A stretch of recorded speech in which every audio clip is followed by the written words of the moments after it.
Alrighty, I know I'm still networking in the back here, but we're gonna go ahead and kick it off. Thank you all for joining our aviation careers advisory here. We have folks in person at Sacramento City College, and I know we have folks joining over Zoom as well. So I wanted to take a minute to thank you all for joining us here today. And we'll go ahead and move to the next slide here. And I'm gonna ask my gentlemen in the aisle who are networking away to find their seats. There we go. Thank you. Sac Cities are Paul Estabrook. Thank you, Paul. Before we get things kicked off, I wanted to say a thank you to our sponsors. This event is made possible by the Los Rios Community College System, as well as the Capital Region Workforce Development Boards. Funding and sponsorship from them makes this possible, makes our work within the community possible. So wanted to say a quick shout out to them. Thank you. And then just wanted to go over some quick housekeeping here before we jump into things. For folks on Zoom here, if you could go ahead and keep your camera on, we want to see your faces, and we will have some time for Q&A, although folks could keep their cameras on mute. We love your cats and dogs, but we don't necessarily want to hear them here today. And this meeting will be recorded, and the presentation and recording will be provided for everyone who registers. So we will send that out over to y'all. But as we go ahead and kick things off, I want to go over our agenda just shortly here. Actually, I'm a little ahead of myself. I should introduce myself to you all first before going over the agenda. My name is Caitlin Blockus, and I'm a project manager over our workforce development impact area here at Valley Vision. I have several of our planning team members in the audience for this event, including Paul Estabrook, who I lovingly called out earlier. Thank you, Paul. And I am also joined by Julie Muir, Director of Employer Partnerships over Advanced Manufacturing, and I'll let Julie introduce herself as well. Thank you guys so much for being here. As Caitlin said, I'm Julie Muir. I'm the Director of Employer Partnership for Advanced Manufacturing and Automation, which aviation falls within those sectors. And I know how busy you are. I know you probably have like 18 other places and things you could be doing right now, but we truly value your input. It helps us to make sure that when our students graduate, they have the skills needed to enter the workforce. So I just want you to know we really do value everybody for being here today and giving us your feedback. So thank you. Wonderful. Thank you so much, Julie. Now I will go over our agenda with you all just shortly here. Well, you are here with me for our little welcome and introduction, and just shortly I will introduce Taylor Toledo, who is CEO of Toledo Consulting and one of Valley Vision's board members. And then we will be jump into our guest speaker, Tom Jones from the Aerospace Museum of California. We'll have some labor market and trend analysis from Ebony Joy Benzie at the Centers of Excellence. We'll be joined by our fantastic panel. And then after we conclude, we will have a tour of Sac City College's ER flight and air traffic control simulators. So without further ado, I would like to invite Taylor up here to give a little welcome and introduction to folks. Thank you. Good afternoon, everyone. Out for today and did not imagine. On behalf of the board of Valley Vision, thank you so much for attending this conversation today. If I haven't met you yet, my name is Taylor Toledo, and when I am not serving on the Valley Vision board, I am a consultant for the education and workforce development space, specifically organizational strategy and communications. I just want to tell you a little brief story, and then I'm going to introduce you to Tom. But a couple of weeks ago, I attended the California Apprenticeship Summit in Riverside, which brought together employers, intermediaries, workforce boards, agencies, and it was an attempt to understand the state of workforce in California and to project what the future might hold. And we had a keynote speaker, a lead researcher from the University of Zurich, and Switzerland knows workforce development. And she said something that stuck with me that I wanted to share with you, and that is California, their workforce initiatives are 1,000 flowers blooming with no system yet.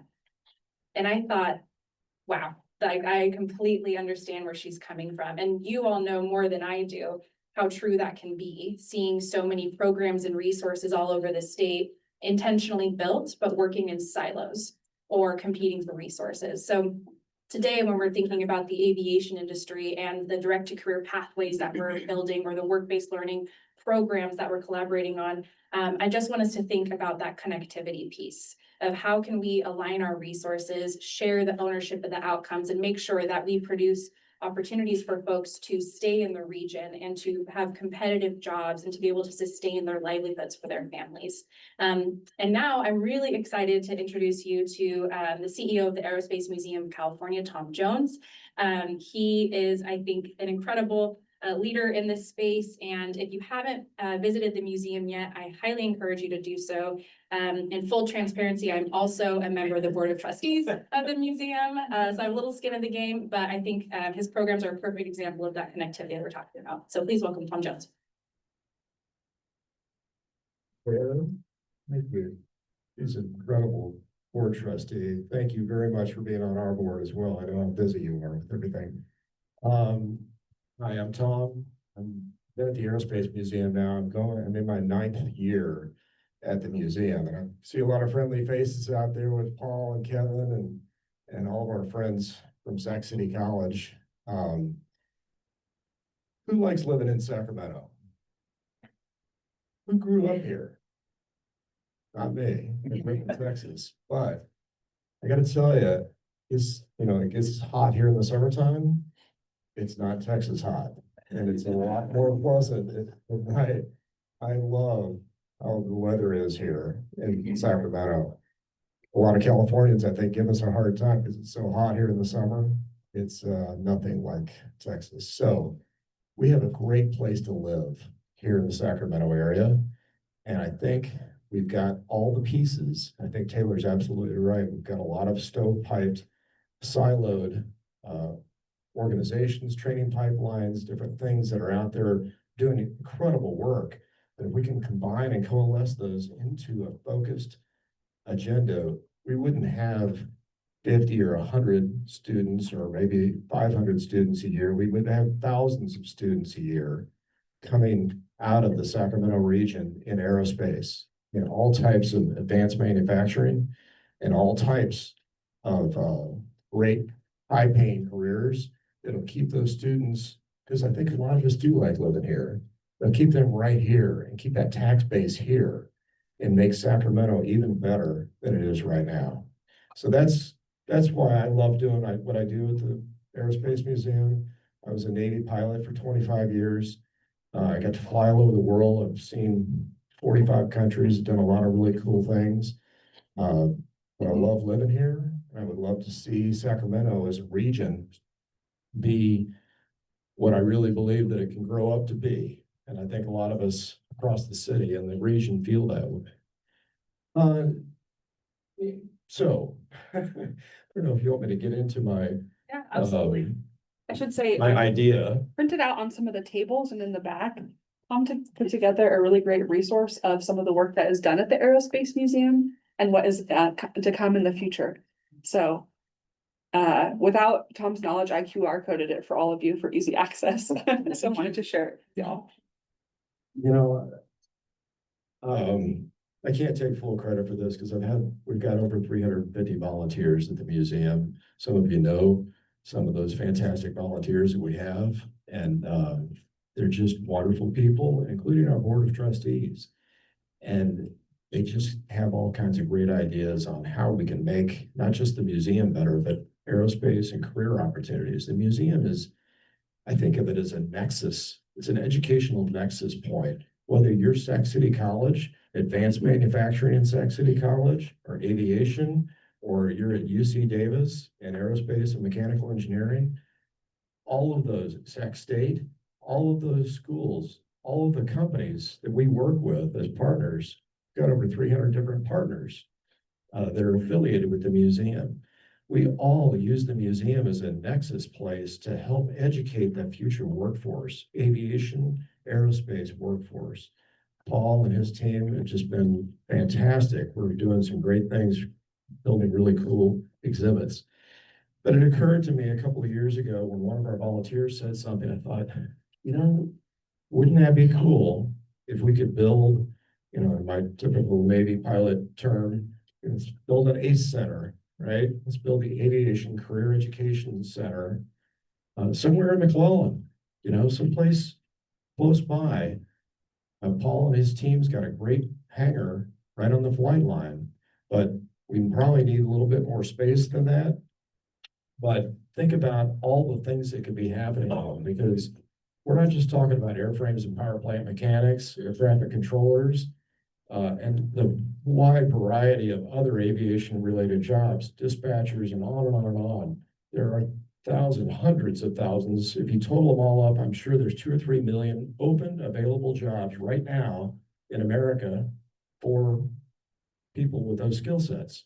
So we have a massive skills gap, and we can fix that. We can be the nexus point for that right here in Sacramento. In addition to that, we have something coming online, and it's been taking a long time. For those of you who are about my age, think about the Challenger space shuttle blowing up in 1986. It was the beginning. All of that was the beginning of commercialization of space. And you see it now. It's all happening right in front of our eyes with Blue Origin, SpaceX, and on and on and on. So we've got this commercialization of space that needs spaceport technicians. And so what is a spaceport technician? Does that sound like a cool job? Yeah.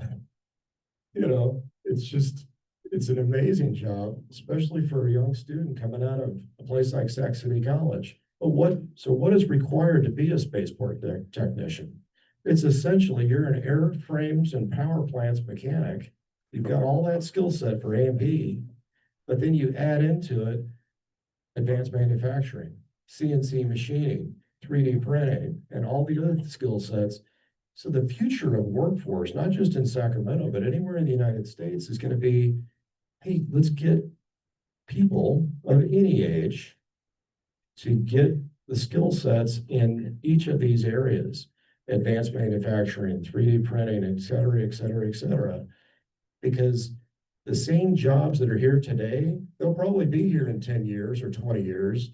Those aren't buggy whip jobs that are going to go away, but they're going to change. There are going to be jobs 10 years from now that we don't even know what they're going to be called.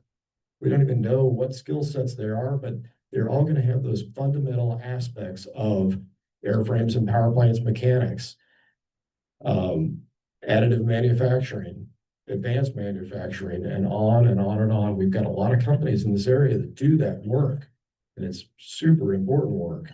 Thank you for leading that charge, because I'm sure your students are going to those employers. So thank you very much. So our idea, after kind of batting this around with some of our trustees and some of our board members and volunteers, what if we build this aviation career education, this ACE Center at McClellan, in partnership with, it's a kind of a public-private partnership. For those of you who know me, I run the museum. I'm not probably a normal museum person. I'm an entrepreneur who's very business oriented, who runs a museum. Okay, and we've been super successful at doing that because of our entrepreneurial focus and making sure that we're keeping costs down and we're delivering outcomes. If we were in the baseball business, we'd be batting 1,000. That's how successful the Aerospace Museum's been at outcomes. So, anyway, I just think tying all those pieces together, tying those skill sets together, closing the skills gaps in those areas, and creating this center, because when you build it, it's kind of like the Field of Dreams, right? You build it, they will come. You build a place like that, employers see a community like Sacramento with all the great things that we have, and they see students being trained, well-educated.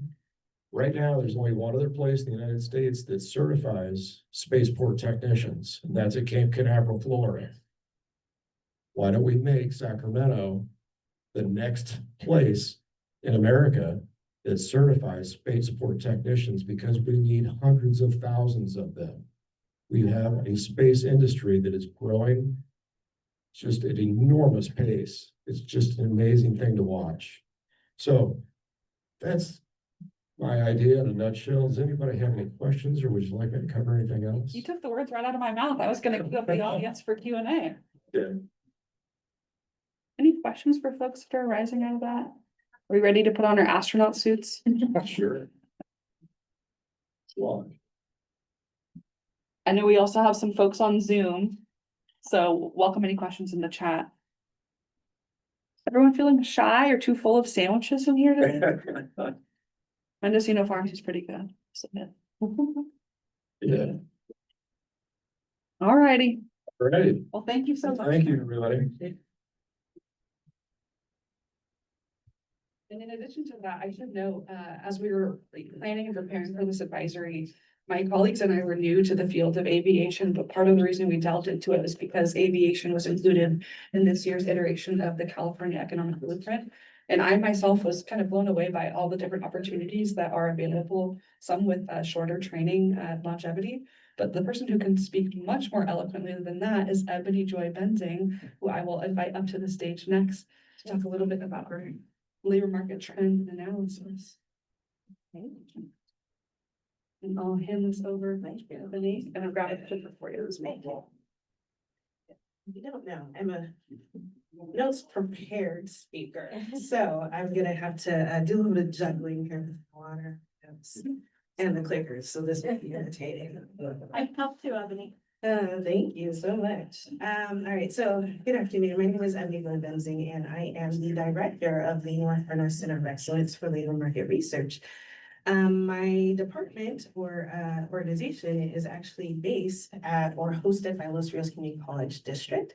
My office is actually right off of Ethan Way. My charge is really to work with all the community colleges here in Greater Sacramento and community colleges in what we call the far north part of the state to help them figure out how to align their career education programs to labor market data and where there might be opportunities to grow or add in new career education programs. So today we're taking a look at aviation here in Greater Sacramento. So a little bit of background, some technical stuff, so you know, because I'm not making up the data myself.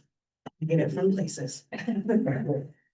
So my analysis draws on data coming from a private company called Lightcast, which uses data from both federal and state governmental entities to inform their employment projections.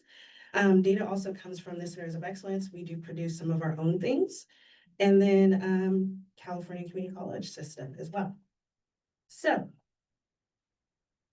for the presentation, we are going to take a look at a brief overview of the aviation sector. When I say brief, I really mean it's high level. There's opportunities to kind of dive into this data, but I think that those opportunities happen after the advisory, once we kind of land on a place we want to go. We're going to take a look at key occupations related with the aviation sector, employment demand for those occupations here in Greater Sacramento. Greater Sacramento covers 7 counties.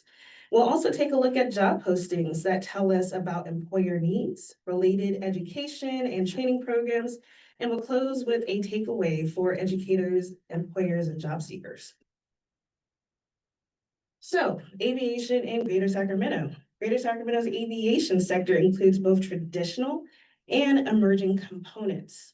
Commercial air travel, air cargo, maintenance and repair, general aviation, and aerospace manufacturing.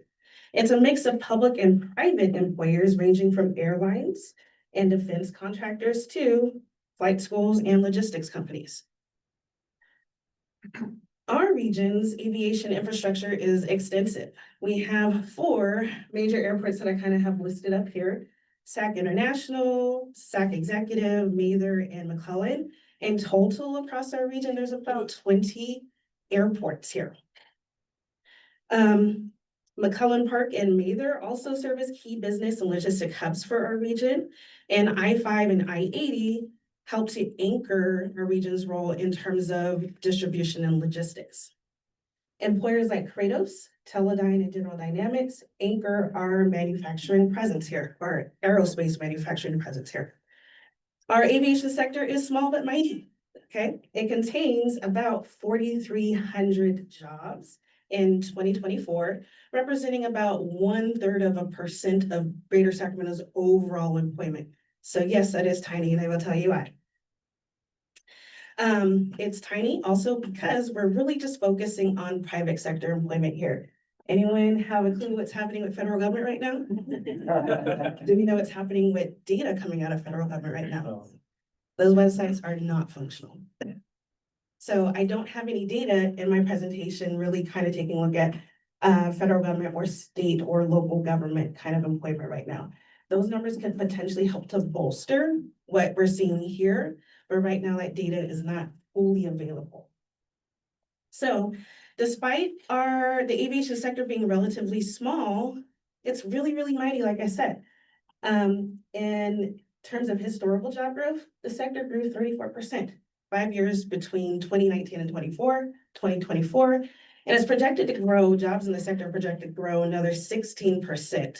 That's outpacing our region's overall job growth of 6% for the next 5 years.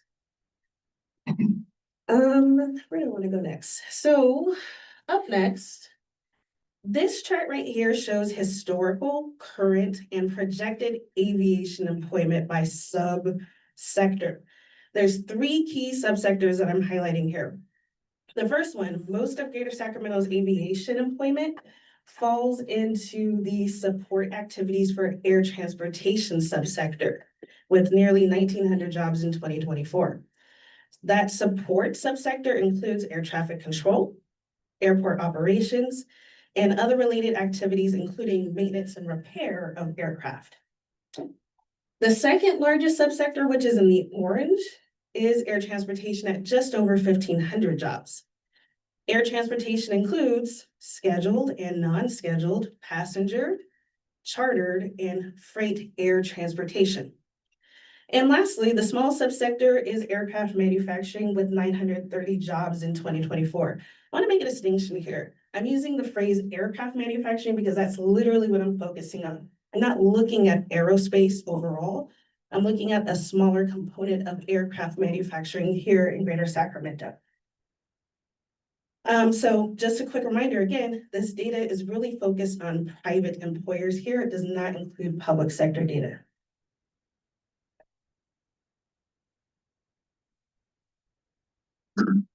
So the chart and table here show the average earnings per job in the aviation sector and for each aviation subsector. So the chart on the side right here, this tall bar is the average earnings per job for aviation. And this is the average earnings of jobs for across all industries here in Greater Sacramento. There's a difference of about $8,000 annually. That likely reflects the fact that there are more occupations within aviation that have technical skill sets which command a higher pay. Aviation jobs, like I said, tend to pay above the regional average, and there's variation based off of the subsector that we're looking at. The highest here is aircraft manufacturing. Now, in terms of the workforce demographics for aviation, this is just a snapshot of what our aviation workforce looks like in terms of demographics. On average, the aviation workforce tends to be more male and white compared to our overall workforce here in Greater Sacramento. But aviation also tends to have a higher proportion of African-American and Native Hawaiian or other Pacific Islander workers employed in the subsector. So this blue part is aviation and the gray part is Greater Sacramento in general. So with that said, there are, of course, as always, opportunities to strengthen diversity and inclusion in aviation. Many occupations have aging workforces, creating strong replacement demand as older workers retire. Expanding pathways for youth, women, and underrepresented groups will be essential to sustaining the aviation industry here. So the next part of analysis, we're going to get into here we go. 4 aviation occupations. So I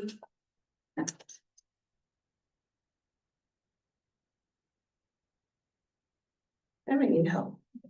Come in, girl. There we go, thank you. The battery might be dying on that. Can I just do next slide? Yeah. Okay, thank you. So Greater Sacramento's aviation workforce spans 4 major groups: airport operations, flight and crew, maintenance, repair and overhaul, and manufacturing and engineering. That's what's kind of shown here in the colorful pieces of the pie chart, as well as in this table here. So when we look at employment across those four major groups, I'm separating out everybody else who's not really in that core aviation group. So anybody who is a manager, like a general manager, or anybody who might be involved in sales or office and administrative support, they're not included in these figures right here. Together, those four core groups make up more than 2,500 jobs within aviation sector itself, with most of those jobs coming from airport operations. And if you remember, airport operations is the group that has the maintenance piece attached to it. Next slide, please. So taking a deeper look at these occupations, about 58% of the core aviation jobs are what we consider middle skill. Those are jobs that require more training and education than a high school diploma, but less than a 4-year degree. And these are roles that are key for community colleges in terms of trying to develop programs.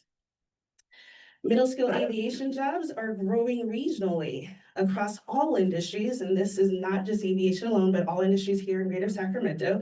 There are more than 47,000 jobs attached to those occupations, with over 5,600 annual job openings, so 5,600 jobs per year for the next 5 years, through 2029 for those four core occupation groups. This shows a strong and continuing need for workers with technical aviation skills, even outside of the traditional aviation sector. Next slide, please. So here I've highlighted some specific core middle skill aviation occupations, such as aircraft mechanics, avionics technicians, and airfield operations specialists. These are positions where Greater Sacramento has both competitive strength and training alignment based on an analysis of key occupational data points, such as current historical and projected job trends, wages, and educational requirements. I've highlighted 2 occupations on here, airfield operations specialists and aircraft maintenance and service technicians, because they are the ones that show up most frequently in the job postings analysis that's coming up next. There is another role on here, and I think this speaks to Tom's point about aerospace port technicians. Yeah, spaceport Spaceport technicians. This occupation right here. Aerospace engineering operations technologists and technicians. I put an asterisk next to it because that's an occupation that has a relatively high employment concentration here in Sacramento. And when I saw that, it was really actually quite bigger than everybody else's employment concentration. When I saw that, I was like, this seems to be a particular specialty for us. However, I'm going to give you this note right now. When I was doing my job postings analysis, I didn't really see any job postings for this. And I'm curious about why that is. So that's something to investigate in the future. Next slide, please. So now we're going to take a closer look at industry and core aviation occupations in terms of how they're performing with job demand coming from employers here in the region. Next slide, please. So taking a look at online job postings only from January 2024 through September 2025, we were able to identify about 790 deduplicated postings related to the aviation industry itself here in Greater Sacramento. I'm using the same industry definitions that I used earlier to talk about how many jobs there are in each of the subsector. Another important note I want to make here about job postings data, because it's aggregated a little bit differently in job postings than it is in industry data. This does include job postings from public sector. So, and one last note I want to make is, for whatever reason, when I was first looking at this, there were very few job postings coming from scheduled air transportation. Does anybody know what that is? Like airlines. Airlines. Yeah, and since we have SAC International right up the street, I would expect to see more. I took another look this morning at that and I found like 100 job postings from the industry. So it could be like a little bit of a glitch in my data set. It's probably also because none are based here, their operations centers are not really in Gotcha. And also most of the jobs are. That's what I figured too, you know, and the other side of it too is the data set that I work with, it usually gets updated at the end of the month, and we're at the end of the month right now, so. Okay, so next slide, please. So here we're looking at a tiny chart that shows the 5-year trend of job postings for the aviation sector here in Greater Sacramento. You'll see that overall, though posting activity rebounded and peaked, following the pandemic, activity has been mostly on a downward trend here in Sacramento. Next slide, please. So when just looking high level again at job postings for the aviation sector here, these employers, occupations, skills, and certifications rose to the top. And when I'm looking at the top level, I'm really just looking across the top and saying, these are the top 5 for each one of these categories. So you see employers like Kratos, GAT or GAT, Airline Ground Support, General Dynamics, Worldwide Flight Services, and Alaska Airlines. So a airline is popping up here in the data. You see occupations, aircraft mechanics and service technicians and airfield operations specialists are at the very top of that list. Skills in federal in FAA, which is not surprising for aviation. I expect to see that. But I do have a little highlighted point down here at the bottom that says aircraft maintenance was skill number 10, because I'm only looking at the first 5. I didn't get everything below that, but aircraft maintenance was in position number 10. And then lastly, certifications. Hands down, always, number 1 certification for any job posting stuff I'm looking at is always a driver's license. Employers want people to have driver's license because that's how you get to work. But other certifications that seemed really important, we've got the AMP certification, and then various levels of security clearance, depending on what organization is posting here. Next slide, please. So for this presentation, I also ran a secondary analysis. So the first set of data we're looking at was just looking at the industry overall. This set of data is now looking at, if I take all the core occupations that I identified and plug them in, what happens? So isolating those occupations out, we see that there's 657 postings between January 2024 and September 2025. Showing strong demand for aircraft maintenance and service technicians and then airfield operations specialists. Interestingly, there were no postings, I mentioned this earlier, for aerospace engineering technicians or for aircraft structure assemblers. That could potentially align with some manufacturing pieces that I left purposefully out of the data. Another key insight is that many aviation-related jobs are posted by employers outside of the aviation industry itself, such as engineering firms, emergency services, and the federal government. So Department of Transportation was on the list, as was Homeland Security. So that means that aviation skills are valuable across multiple sectors, not just aviation itself. Next slide, please. So here, I'm not going to spend too much time. I just did a quick dive into 2 occupations, aircraft maintenance, aircraft mechanics, to show like the top employer skills and certifications. And the next slide, please. As well as airfield operations specialists. Next slide. All right, so last part of my presentation, we're going to get into the aviation education and training pathways that exist here. So the region offers several post-secondary programs aligned with aviation careers. These include aviation maintenance, avionics, drone operations, and flight training. Community colleges and technical schools play a critical role in preparing the workforce for these occupations. Unfortunately, tracking some of these pathways is really challenging. It is very hard for me to track private education outside of like what might be considered like our traditional centers of education, so like UC Davis or William Jessup or like Sac State. That typically requires me to basically go and do a Google search and be like flight training schools in Sacramento. And I know that there are a number across the region, or a few, but I don't have any data related to them.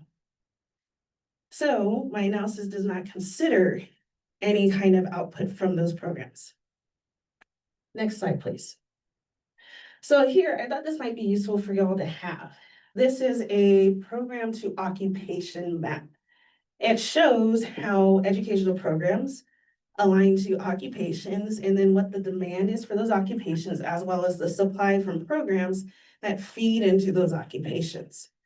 So you'll see that Sac City is a really big supplier of awards related to aviation here in Greater Sacramento. I've got multiple programs listed up there. Paul will tell me if they're wrong. Awesome, thank you. And how they connect to 3 of our core aviation occupations: air traffic controllers, aircraft mechanics, and then commercial pilots. William Jessup is also another institution that I was able to recognize in my data set and actually pull award data for. They have aviation program and they contribute to the supply as well. If you were to compare the demand, which is all of our job openings related to just these occupations, to the supply, you'll see that demand vastly outpaces supplies, meaning that we have significant need here for workforce development to target these occupations. Next slide, please. So I wanted to call this out because there are opportunities here to upskill and reskill, in particular with several groups. So there's great opportunities for veterans and adult learners to enter aviation. Veterans can receive FAA credit towards the AMP certification for their military aviation experience. Adult learners can transition into aircraft maintenance technician programs, and the youth pipelines like dual enrollment and airport summer academies can introduce high school students into aviation careers. Support services, because all of us need support, like tools, exam fee coverage, and transportation can help make training more accessible. Next slide, please.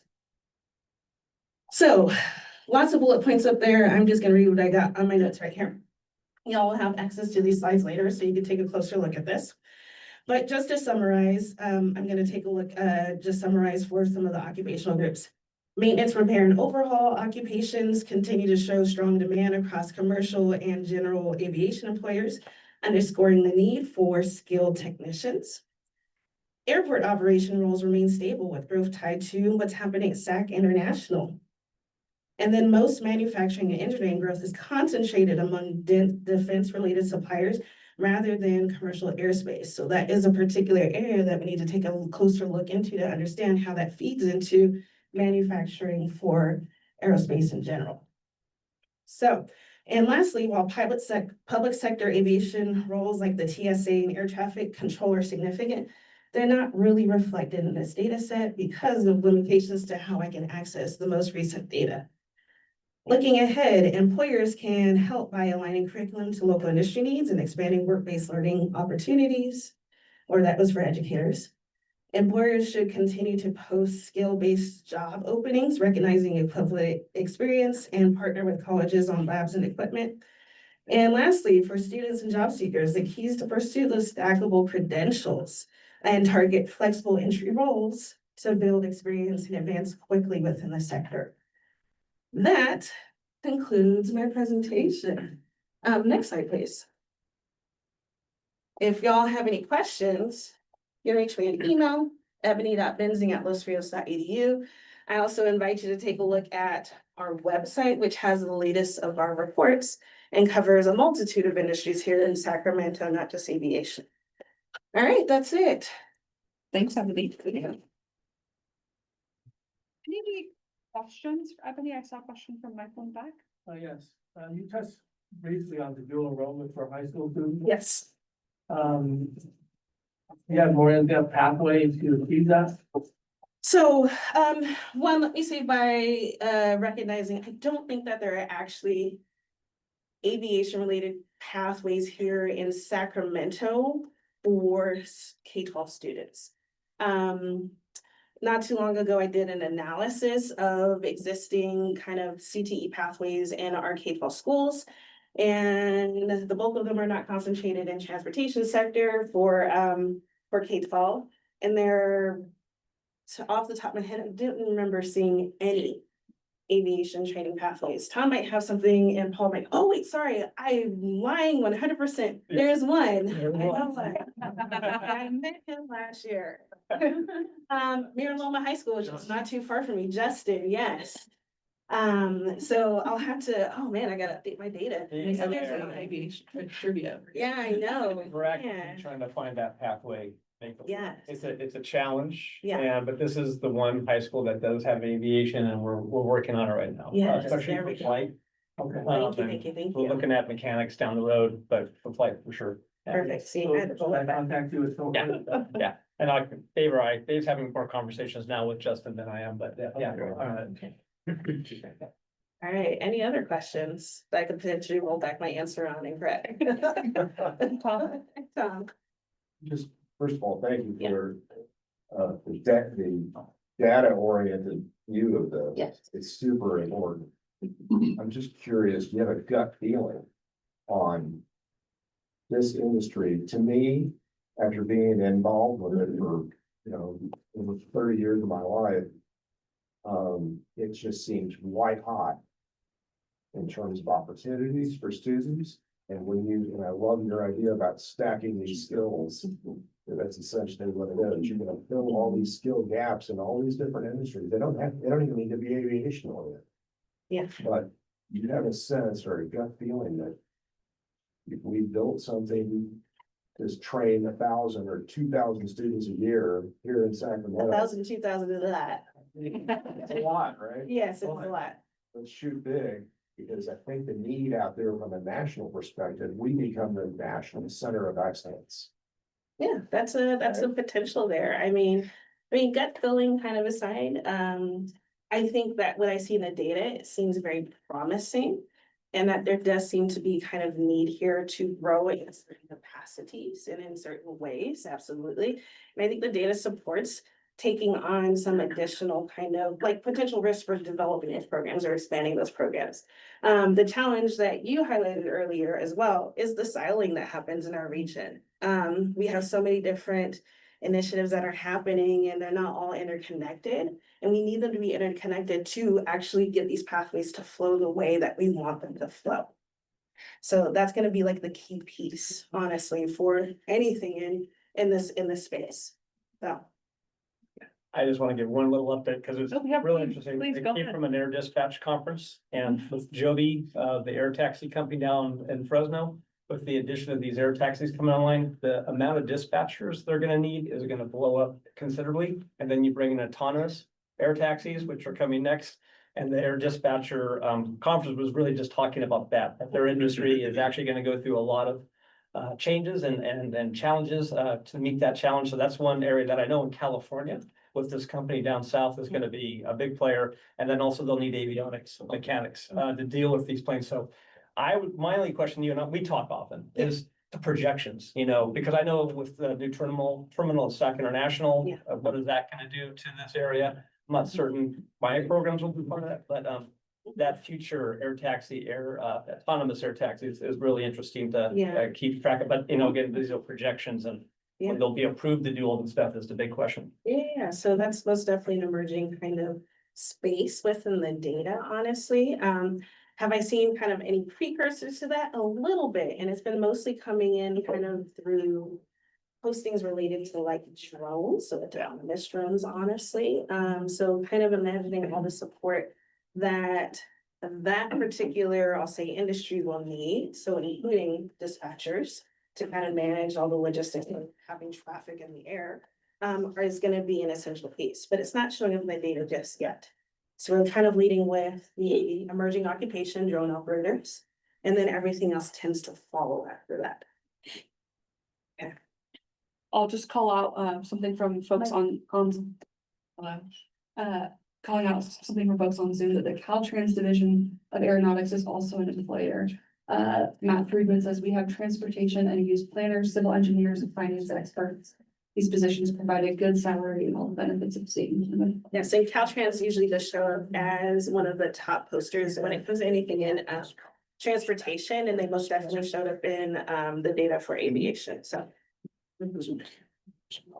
I have a question.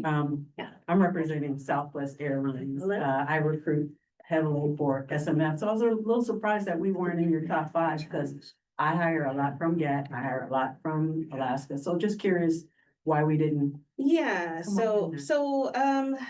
it depends on how SAC International is kind of categorized in the data, honestly. So it could be broken out into just different regional airlines. So like, for instance, we saw kind of Alaska pop up on there. Yeah. So it might just be happening through different little ranches, honestly. Okay. And if you kind of collectively aggregate all that together, that could potentially represent SAC International Airport itself. So, 'Cause I know I've hired hundreds. yeah. And another thing to keep in mind is this is really based off of job postings. A posting is literally just that. An employer could hire one person off a posting, 0 people off of a posting, or hundreds of people, and it could just still be one posting. So if an employer is only sending out one posting within a particular time frame, it only counts as one. The employer is sending out multiple postings, so we get that deduplicated, we can get it to show up as more than one as well. So, Thank you. mhm. Any other questions from folks?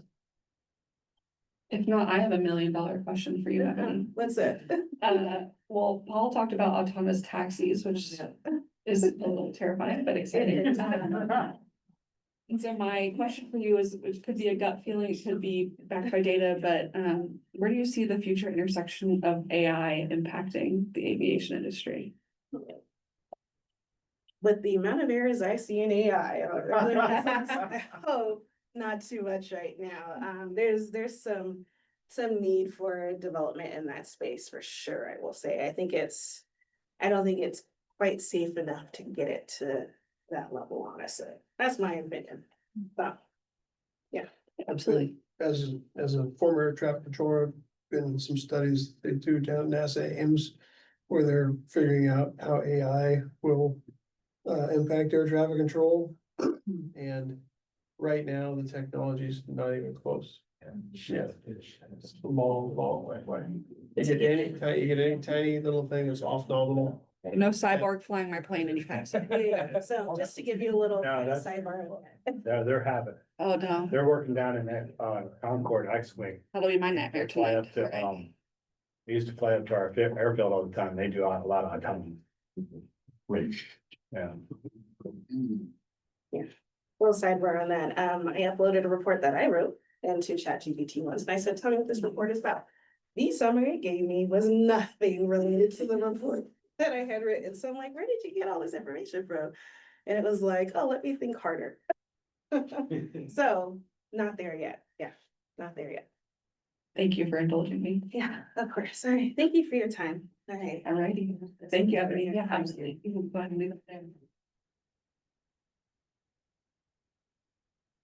Thanks you all so much. And next up on the docket here, I want to welcome our panel of employers to slowly make their way up to the stage here. I'm gonna do a mic switch and leave this mic here for you all.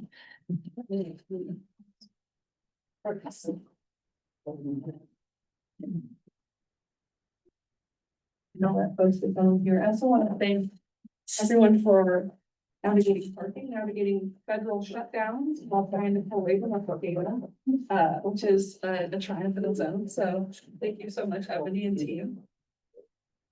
Alrighty.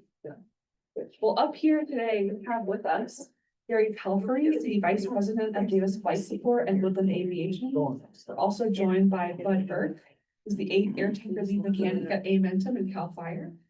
We are also joined by David Freed, CEO of Star Aviation. Amber Pankara is a flight coordinator manager at Nexus Jet and an SCC alum out of the program. As well as Lori Rux, a recruiter and airport operations support for Southwest Airlines. Welcome, folks. Thank you for joining us. Well, we will kick it off first. Forgive my wrestling. With a question to our panel members to please share a brief overview of your organization, your role, and some of the key services you provide within the aviation industry. And I'll start at this end and work our way back down. I might popcorn it to y'all eventually, so stay on your toes. But I'll start with you, Gary. Sure. This. Good afternoon, everyone. My name's Be helpful if I turn it on for you. There you go. Good afternoon. My name's Gary Pelfrey. I'm the Vice President of Davis Flight Support a fixed base operator at Yolo County Airport, and vice president of Woodland Aviation at Yolo County Airport. Yolo County Airport being between Davis and Winters, that direction. And Woodland Aviation is an FAA Part 145 repair station. I'm the accountable manager and the ATF explosive program manager. Davis Flight Support provides fuel, pilot cars, hangar stories, and transportation in the area. Woodland Aviation is an authorized service center for Cirrus Aviation aircraft, Textron Aviation, and Garmin. We perform, give you a sense of scope. We performed service on about 520 aircraft. In 2024, 449 were Cirrus. So we're a heavy Cirrus service center. We complete about 125 annual inspections a year. As I expect us to grow, we're busy. We're looking for staff. I have a wait list of 12 months to get in for an annual inspection right now. We're the winner of Cirrus Service Center of the Year out of over 300 service centers globally in the Sacramento area. This says a lot for our area. Finally, I'm the manager of our property in Central California where autonomous flight research and development is taking place, and the chairperson of the Aviation Advisory Committee in Yolo County.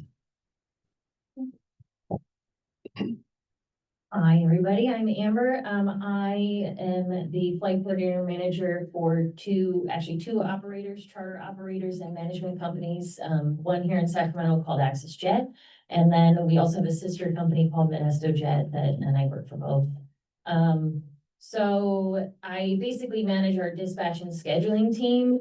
I work very closely with our flight ops team, maintenance, executive management, dispatch or flight coordinators. They are responsible for A to Z for every single trip that we do, whether it's an owner trip or a charter trip, from quoting, charter, building trips on our schedule, adding all the services, ground transportation, catering, passenger manifest, coordinating with all the FBOs that we're going to be going to, setting up our fuel releases, how we're going to pay for fuel. They're the main point of contact with all of our clients. So they're sending itineraries, coordinating all the details. They also request operational control releases, brief all the crews before every trip. And then they also manage the schedule of aircraft and the schedule of crew, coordinating all those details. So it's a lot of logistics and it's also customer service and sales. So you need a lot of skill sets to, be in this position. As the manager, I wear lots of hats. Anybody who's worked in like GA or business aviation knows that you always wear lots of hats and do lots of different things. But kind of the main things I do is I coordinate with our flight ops team on staffing because we're in charge of crewing all the trips. So they kind of get from us, do we need more senior pilots? Do we need more CJ pilots? And they're looking to us to kind of advise them on where we're having issues with crewing trips. I work with training, pilot training, coordinating all that, scheduling, any kind of customer service issue. I'm kind of take the lead on any operational issues or operational questions. For example, like, are we gonna do day rest or, mitigating any high risk factors, stuff like that. I also coordinate with our maintenance team for scheduled maintenance, kind of coordinating with the owners of the aircraft, making sure that we're scheduling downtime that works for them, checking in on progress of maintenance events, managing any maintenance issues, day of flight, AOG aircraft, that kind of thing. I'm also accountable to our executive management for profitability on charter, how much charter sales are we getting every month? Even when it comes to, specific types of aircraft, getting more charter or how we're balancing the charter activity on the fleet. And then also relationships with our managed clients. So the owners of the aircraft themselves, maintaining those relationships with them, communicating with them on any complex issues. And then I also am the AOSC of our TSA program, which basically just means I manage our TSA program and the main point of contact with the TSA with any issues that we have with our program. That's what it is. Good afternoon. My name is David. I'm the CEO, and along with my dad, Kevin Gehring, we co-own Second Star Aviation. We focus on one thing, and that's just aircraft maintenance. We employ 8 people, and 4 of which are Sacramento City College alum. big pro in Sacramento City. Thank you. Right, Counting yourself. got myself. No, you're not technically an employee. What? Before I introduce myself, I just want to say that I want to work at a spaceport. I just went to Disneyland and I had a pizza at the Pizza Planet, so I think I'm qualified. My name's Bud Irk and I work for Amentum, and Amentum is a contractor for the state of California. There's been many contractors. The contracts normally are 5 years with a couple of extensions. So this is my fourth company that I work for. But Amentum has, let's see, I wrote down mechanic wise, for fixed wing and rotor wing, we have 141 mechanics currently. We have 80 aircraft total, that's including helicopters and fixed wing. We have 107 pilots currently. Now, the helicopter pilots work for the state of California, for CAL FIRE. So they are state employees. And logistics wise, we have a company that does all of our parts and warehouse, and that's LSI is the name of that company, and they have 42. So we have quite a few people that work at McClellan, and in the summertime, the mechanics will deploy and go to different bases throughout California where they firefight out of, and so there's about 50 mechanics, and all the pilots go out to the field except for our chief pilots that are at McClellan. And so this is my 33rd year with CAL FIRE Aviation, and I'm a lead mechanic. And I was a maintenance support pilot for about 25 of those years, as long as for I was also a lead mechanic too. So yeah, we hire a lot of people from the Sacramento City College. We have probably 30 or 40 probably. So anyway. Good afternoon, everyone. My name is Lori Rutz. I am a recruiter for Southwest Airlines. I am here in Sacramento. I've been with the company a little over 7 years now. I do ground recruitment for, it started out as Sacramento, but I do recruitment for, like today, all morning I was recruiting for San Diego, this week Ontario, SNA. So wherever they need me, I am. Like I said, I primarily do ground operations, our ramp agents, customer service, operations, provo agents. We do have a separate group that deals with the tech ops, which are the mechanics and the whatever else there's a tech ops. I mean, materials specialists, those types of things. But we are obviously here in Sacramento, we're doing about 100 flights a day. We don't have a tech ops hangar here. So I think right now, all they have like maybe our appearance technicians and maybe some material storage folks. Our mechanic and those types of jobs are more, as far as closest to Sacramento would be like in Oakland, they have a maintenance. So if people are willing to move, or I wouldn't say commute because that's not a good commute, that's but Southwest Airlines, most of you guys know, we're doing a lot of changes right now, but we currently are up to 4,000 flights a day. We have 72,000 employees. We only fly 737s, 700s, and 800 Max. We currently are operating out of 117 airports, 11 countries. So yes, we do fly international, folks. We, in 2024, as far as an employer, we received over 355,000 applications, and we hired 5,800 folks last year. And we received numerous awards. One of the last ones was ranked #1 airline for economy class customer satisfaction. And some new things, we're going to Alaska next year, Santa Rosa, St. Martin, St. Thomas, free Wi-Fi. I'm trying to focus on the good. I mean, all of it's good, but you know, bags, yeah. It's a great company. I enjoy working in it, and as a recruiter, I hire, and the reason I was asking Ebony about that, because when we do post one, but when I post, I get like 300-400 people. And I may have, maybe 20 opportunities.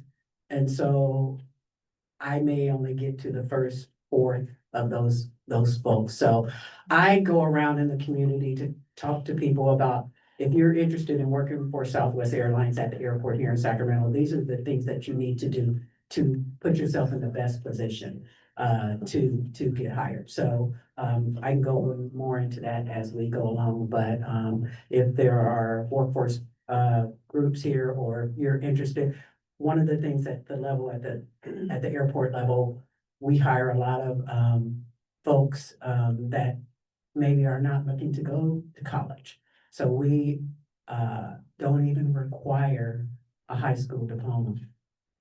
We do require a driver's license for most of our jobs, yes, but so for those folks that are also even looking to get into the field of aviation and working their way through a ramp agent, customer service, we hire a lot of ramp agents that go off to be dispatchers and those types of things. Okay, I'm done for now. Thanks, Bill. And I'll note as well for our second question here, this is a little bit of a choose your own adventure because we know we have employers working in different parts of the aviation industry. So we let them choose 2A or 2B, which I will now read for you. 2A is asking, how do you recruit candidates for employment? What skills, certifications, or education are you looking for when hiring? Or 2B, what are the key in-demand occupations and skills within your organization related to aviation positions? What positions are the most challenging to fill? And you're also welcome to kind of smash those two together, however works best for y'all. So I will, let's see, I'll let you all answer this at your pleasure. So who's feeling bold to go first? Okay, perfect. Perfect. On how do you recruit candidates for employment? We do it a little bit different and go with what makes success. I recruit candidates through direct mail. I find this to work very well when you put your message on the candidate's dining room table for everyone to see, especially the significant other. As an example, the last direct mail posting I did, I had 2 spouses call me. They said your husbands were fantastic mechanics. They hate their job and they refuse to go somewhere else. So the wives invited to set up the invitation out there and let these people. So that's some of the things you run into when you do it that way. We've had great success with people leaving the military. These employees are work ready, they're polite, they have amazing soft skills, work ethic, ready to learn, and they have great teamwork, and they're just a pleasure to work with in the shop. If I hire one military person, they share with their friends and invite them to check us out, and I hire more at that point. Word of mouth is very important. The technology will call obviously quality and pay and bennies.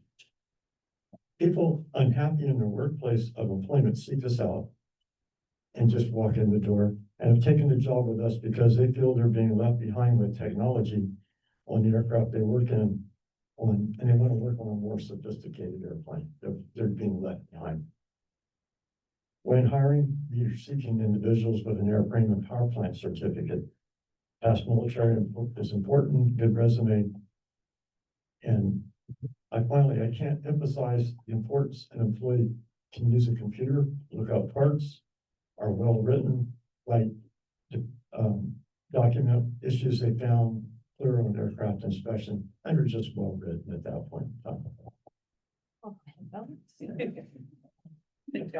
So honestly, my favorite place to find candidates is through Sac City's Flight Technology and Dispatch program. So, as a graduate of the program, I know, what kind of, knowledge and, kind of groundwork that these, students have.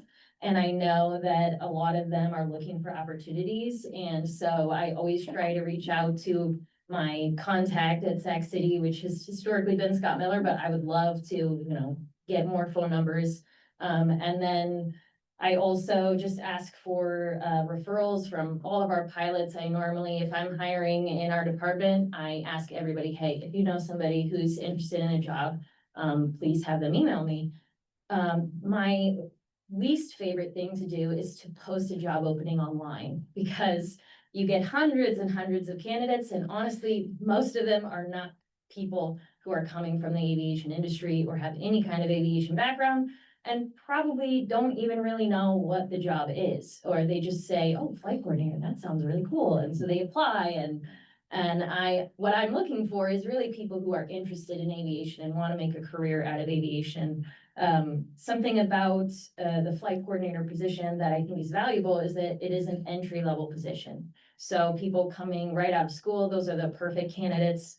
And they can learn a lot actually by coming on with an operator. And I always tell my employees, especially my new hires, that experience is everything. In aviation, you learn so much through experience, and you can go to school and you learn all the bookwork stuff and the technical knowledge, but where you're gonna learn the operational knowledge is really through working and being in that environment and learning how to deal with different problems and how to solve them when they come up. So it's very good experience and a great way to grow and start off your career. We don't require any kind of license, although a dispatch license is always preferred and wonderful, or a pilot's license, anything that gives you that kind of ground technical knowledge of performance and weather and all those kinds of things. Another thing that we're looking for is customer service skills. So because our flight coordinators are the main point of contact with all of our clients, they really have to be polished, they have to be professional. So the first thing that I do when I'm interviewing candidates is I do a phone screen, because if you can't talk on the phone and sound eloquent and professional, then I'm not going to even move on to the next level. You have to be able to speak on the phone and be presentable and be able to, you know, word things well and sound professional. You have to also be able to cater to high profile clientele. So obviously in charter, you're working with high value individuals and they expect a certain level of service, and you have to be able to deliver that and able to handle difficult or upset clients. Those are all things that I'm looking for. And then another thing that I sometimes dig into, especially if someone has like a dispatch license or they're a private pilot or a student pilot, I'm looking to see if they can explain complex aviation terminology or problems in plain language. So when we have an issue where, hey, we can't depart out of Aspen with a full plane and all this luggage because it's going to be really hot, how do you explain that to a client? How do you explain to them, yeah, we did it last year in December, but we can't do it right now in July with all the stuff you want to bring. So you have to kind of be able to explain those things, which means that you have to have an understanding of those concepts. And then able to work well under pressure, be able to make decisions, especially because, you know, in the role that we are in, we don't have a 24-hour team, but we're on from 6 a.m. to 10 p.m. And some of that time you're the only person working. So you have to be able to make a decision and not be that kind of person who gets, you know, like I am right now. But yeah, who can't move forward or can't be like, okay, this is just the best thing that this is the thing that I think we should do and let's move forward with it. And then if it's the wrong choice, we'll deal with it later. But you have to be able to be the kind of person who can make decisions. So we just hire mechanics. So in terms of what are the key in-demand occupations, it's we're just focused on mechanics. So I want to talk a little bit about what are the skills we look for, right? There's a lot of educators here and I want to shed some light on what we specifically look for when we're hiring mechanics. Obviously, things like your airframe and power plant license are important because you need that to operate on aircraft. So either working towards that or I've already got it is table stakes. But what we really want to see is people who can use like mechanical aptitude and critical thinking to come up with a solution to solving a maintenance problem. Because when you're working on general aviation aircraft, you're going to see something every week, if not every day, that you've never seen before. There's all sorts of things that break, and you know, it's the first time that any of our mechanics have ever seen it, despite how many years of experience they have. And so what we look for is how do you approach a problem? You know, do you jump in and get your hands dirty right away, or do you start with the maintenance manual and read through that, or do you call the manufacturer? And so when we're going through our hiring process, we actually have 3 different tests now that we've developed to test how you solve a problem. And it's something that very intentionally you will never have seen going through school. Right, like my dad, Kevin, he teaches in the maintenance department, so we know the curriculum, and we specifically design things that you would not have seen. Like one of our mechanics is 3D printed a little gadget that doesn't exist anywhere outside of this little bag that I carry around when I go to interviews. And so we're putting mechanics through those tests to figure out their approach to problem solving, so that when they are faced with something they've never seen before on an aircraft, we know that they're going to be able to approach it in an effective way to make sure that they solve the problem for the customer. So I didn't know how to answer this question, because I've been working there for so long. So I went to a lot of the mechanics that recently got a job with us, and basically what they all said was, this is a word of mouth deal. We have so many pilots and so many mechanics that, you know, you literally know somebody that's a pilot or whatever. And so, but like, say you were watching TV and you see one of our airplanes dropping retardant on a fire, you can Google Cal Fire Aviation and the website will point you towards Amentum. And then the company does have a website where you can target in on specific contract. So then you have to send your resume into corporate and filters down to us finally, and because they have military contracts all over the world. They're a huge company. As far as what we're looking for skills, we have half of our fleet are production aircraft, and then half of our fleet are ex-military aircraft that have been converted to putting out fires, have retardant tanks put in them. And they were literally, our S2s were built in 1962. So you can't get experience on that aircraft anywhere in the world. So when we're looking for somebody on the S2 or the OV-10 platform, which are both prior military aircraft, the best thing you can do is get a GA guy, a Sacramento City College graduate, somebody with a little bit of general aviation experience is where we tend to go. For the Blackhawks, which we have, I think 16 of them now, and the C-130s will eventually have 7.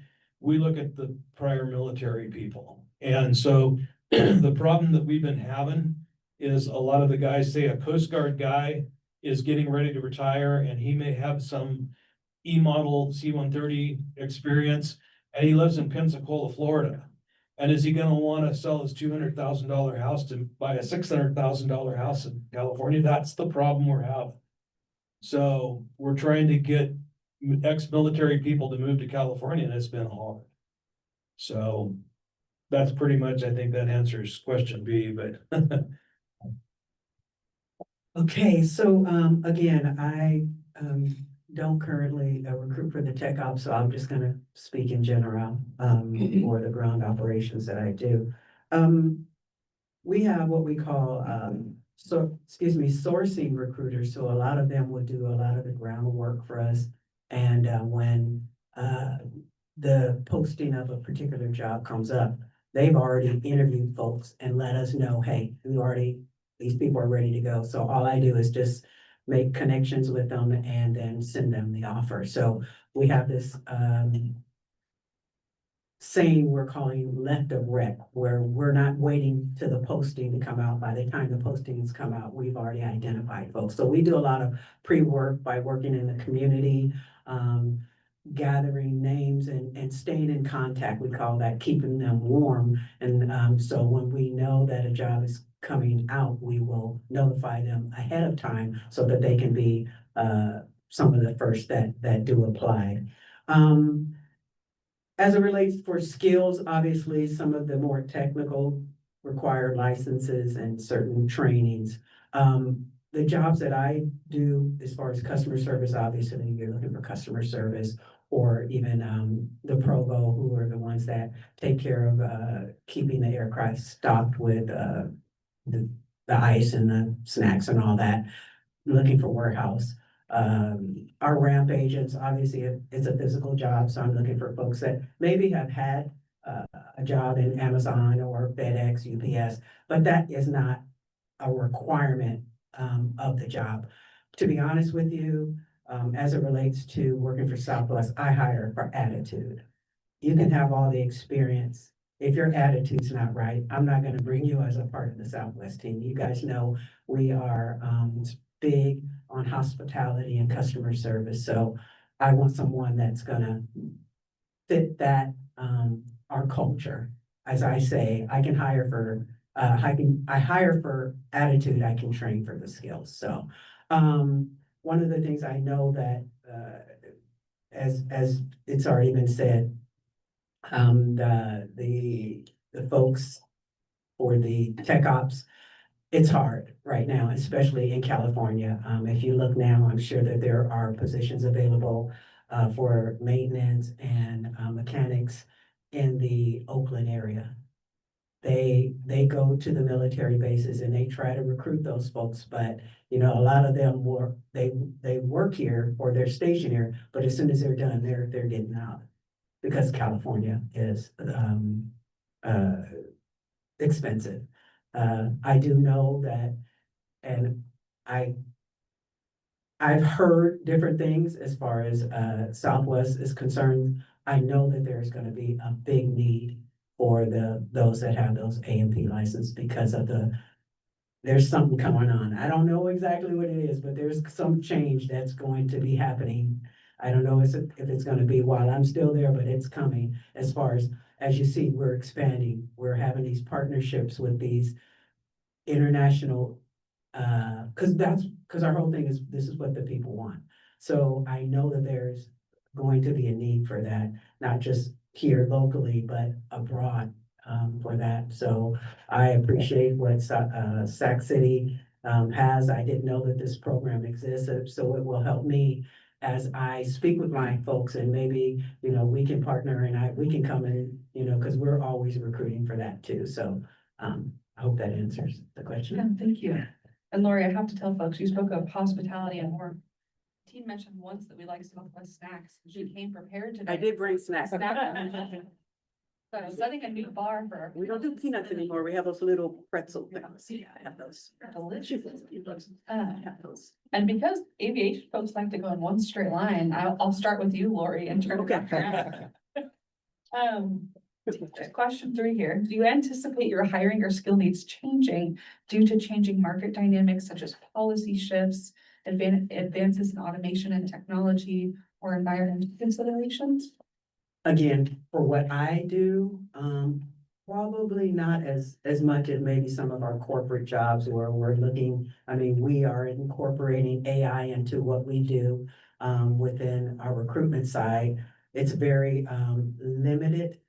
It's firewall protected and all of that, but I know that those types of things are, going to be, expanded upon, but as it relates to right here, Sacramento, or at our airports, we're looking for people that want to work, that will show up on time. That's my rally line when I'm talking to, my candidates is, you gotta be ready to work. I mean, think about it, 100+, and that's just Sacramento, but if you look at Las Vegas, Denver, Phoenix, they're doing 200+ a day flights in and out, and we have 35-minute turn times on some of those aircraft. So folks that want to work, that's what we're looking for. Again, great attitude too. As far as skills changing from what we've been getting in, as hires, I would say, you know, like, we do a lot of computer work. We have parts on computer, and really the younger generation that are coming in the door, they're teaching me how to do the stuff. So that's not a problem. But we don't, you know, we have older aircraft, so I would have to say probably everything's good for us. I like to think about aviation kind of in parallel with cars. Like cars are becoming more and more automated, and we're seeing airplanes become more and more automated as well. But not to the same extent, and the change is not quite as exaggerated. Like, how many cars do you think on the road today are 60, 50 years old? probably not that many, but I was on a flight this morning in an airplane that was 50, 40 years old. So airplanes stick in the air a lot longer. And so when I think about what are the changes that will probably affect the work we're doing in maintenance, and I don't think we're gonna automate changing the oil or doing annual inspections on an airplane anytime soon. But I do think that some more environmental regulations will probably change the work we're doing, and think about like going to unleaded fuel and changes that need to be made to airplanes that are decades old, that they need to adapt to be in line with the regulations, especially in California, they're gonna come out over the next decades and years. I think that we'll probably spend more of our time upgrading airplanes and making them safer and more compliant. So I don't think that our hiring needs will change much for any of these elements, but probably what changes things the most for us is how well the economy is doing. Obviously, if you're talking about owning your own aircraft or flying charter, it's very expensive. So when the people are doing well, we are normally doing well. When the economy is booming, we are busy. I mean, the chart that Ebony had up there about hiring, it looked exactly like our charter profitability. And like in the end of 2023, it peaked and it was like we couldn't stop booking trips. We would just add thousands of dollars onto the quoted price, being like, we have to stop booking trips. We don't have enough pilots to fly all these.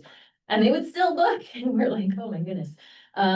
But it's definitely leveled out a little bit more now, several years after COVID, and things are kind of mellowing out and getting back to where they were before COVID. But what changes more than anything for us is the economy, because people, sell their aircraft if they're not doing so well, or choose not to fly charter, that kind of thing. That's what affects us more. I don't see any major changes I don't see major changes in skill needs changing in the current aircraft. Market dynamics, such as a continued shortage of certified and trained mechanics, will have the biggest influence. Whenever I hire 3 people, I've taken 3 people from another shop. So we didn't do anything. And I'm just very cautious not to do that with your fellow service shops. I stay away from them. And I do see advances in automation and technology, such as a new Cirrus Safe Return, plane lands by itself, the ballistic parachute system. So continual training will be important because those systems change and you're constantly upgrading and training. I also see new electric hybrid aircraft now in development with billions of dollars in investment coming into the scene. A trained workforce will be needed for this new type of aircraft. And right now, there's very little bit of them out there. Thank you so much.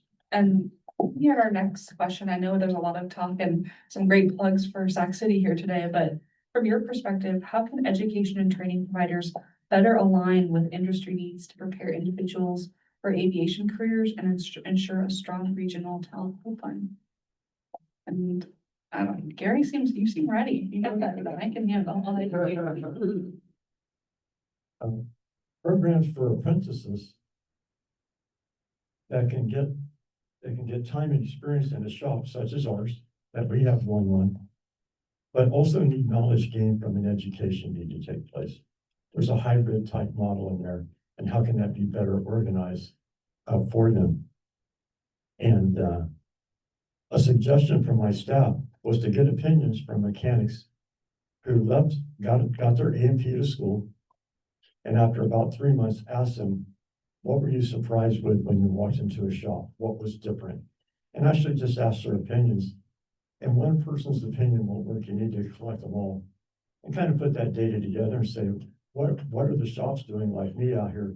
Or what are the apprentice training doing? And what can we do probably a little bit different, a little bit better? And I think it would become pretty obvious with that. And collect the data, analyze it, adjust the curriculum is what I see to do, Walter. Thank you. So one thing that I do know about particularly the program at Tech City is that Part 135 or business aviation is not really a big topic of the program.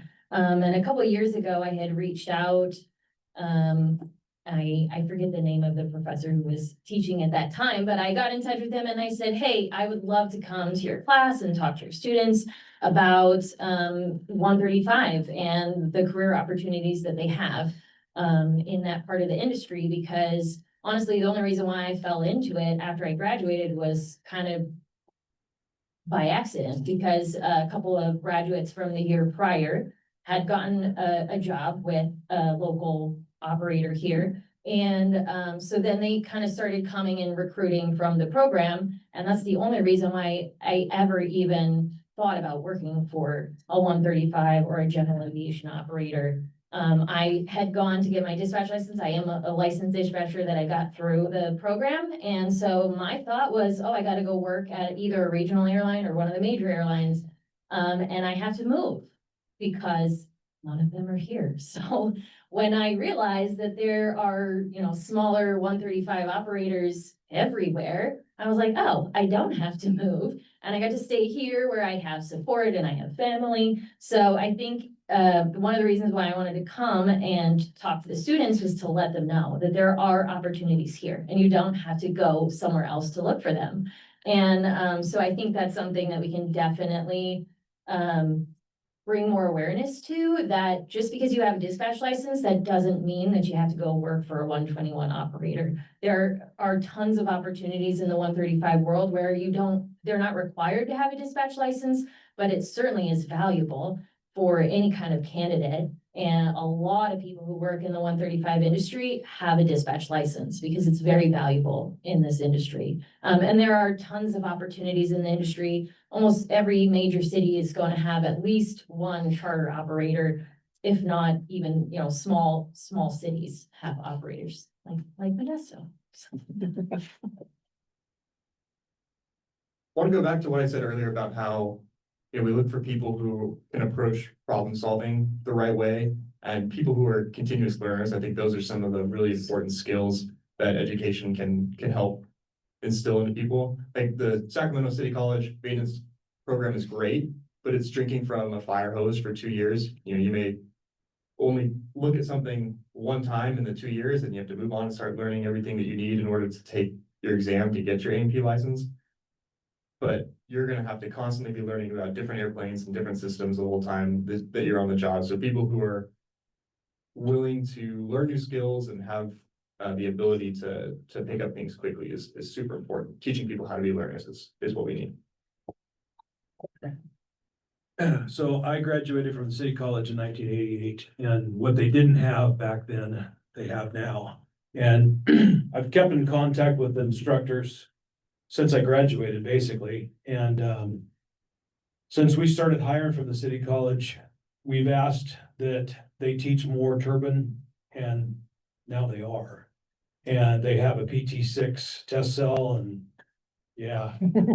So now they have that. So now we're getting more well-rounded kids coming in the door.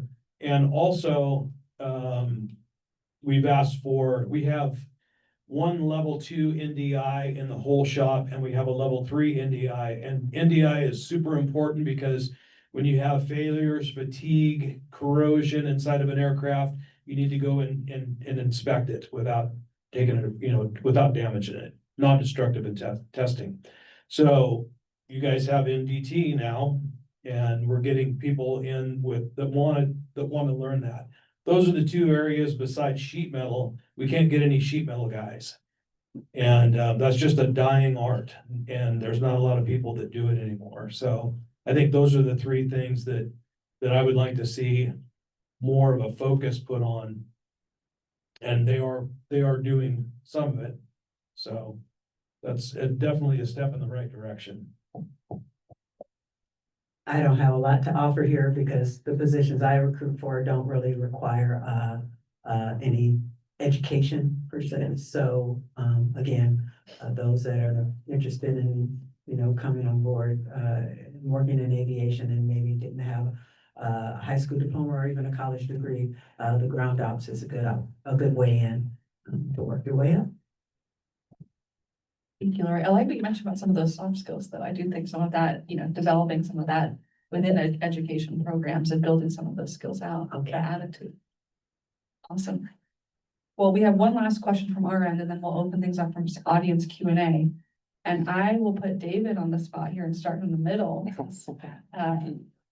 And so kind of last piece of advice here. What advice would you give to individuals interested in entering aviation fields, especially those who might not have considered this industry before? The one thing that I say, and I say to people all the time when I'm interviewing is, even the same role will look very different depending on what type of company you're at. Like every single company at this table relies on mechanics or hires mechanics in one way or the other. But the role of being an aircraft mechanic is going to look very, very different with Southwest than it would with Amentum than it would with us. Just the different types of planes and the different structures of the company. So go out and talk to people and figure out what kind of working style best fits your lifestyle needs.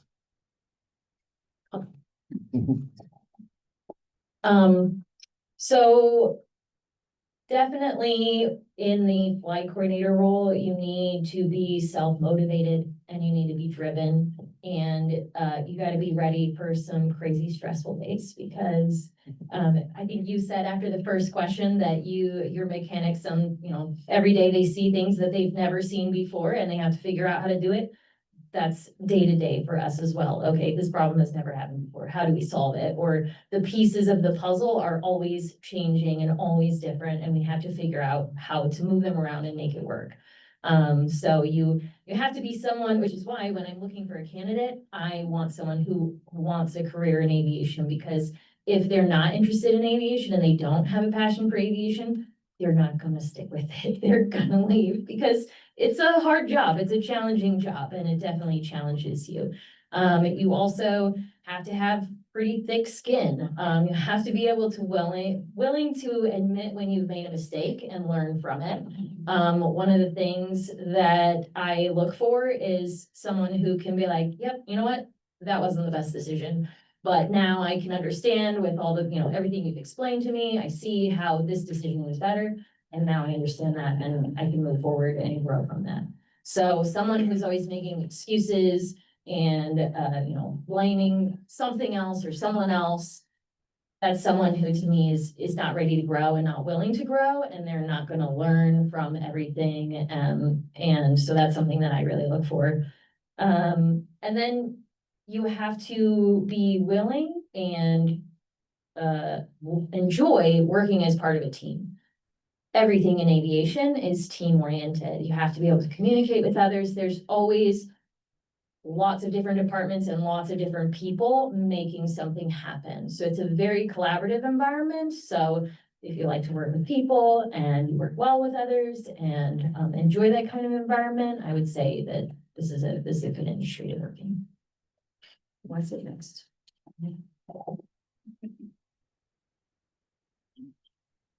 We see this a lot. I get a lot of parents walk in the door with their 20-year-old son who's still living in the house. They have no idea what he wants to do for a living.